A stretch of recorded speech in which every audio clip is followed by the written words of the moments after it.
The person who assumes the Utah Senate seat of retiring Senator Orrin Hatch may not be Mitt Romney. Here's One America's John Hines in Washington.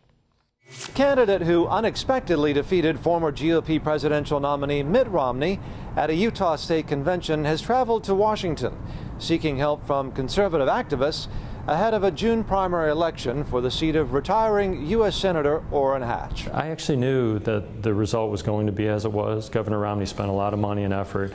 He outspent us, we think, 10 to 15 or so to 1. And they worked diligently to move that convention in their favor, and nonetheless they still only got 49%. What that means to me, as I've talked to many people, this message has resonated, is that there are many people that are looking for a substantive alternative to Governor Romney. And that alternative could just be Dr. and attorney Mike Kennedy, who also happens to be a 3-term member of the Utah House of Representatives.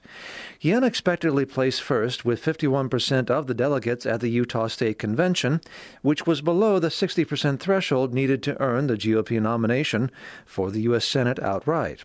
So now he's campaigning to win the primary election, which in deep red Utah will likely determine who assumes an open Senate seat in the fall. We're in Washington, D.C. now to gather support from those in Washington, D.C. that are our natural allies. We certainly need money, but we also need word of mouth. We need the word to spread through the organizations that are our natural allies. There's somebody that's in favor of small government. I've fought against Obamacare's implementation in the state of Utah, whereas Governor Romney built up Romneycare, which subsequently became the prototype for Obamacare. And small government seems to be a consistent theme for Kennedy, who enumerates the issues he thinks are on the minds of Utah Republican primary voters this year. And we can't continue to spend money the way that we do and expect to succeed in the future. So the way I look at that, it's almost like the kids are in charge of the kitchen and they want banana splits for dinner every night. Immigration and illegal aliens that are coming into the state as well as the country are a big issue for us that we focus on. If the lands issue,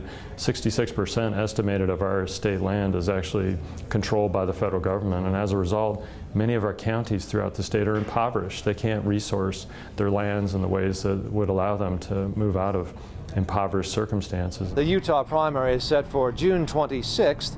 More information about Dr. Mike Kennedy is available at kennedyforutah.com. John Hines, One America News, Washington. We can use your help.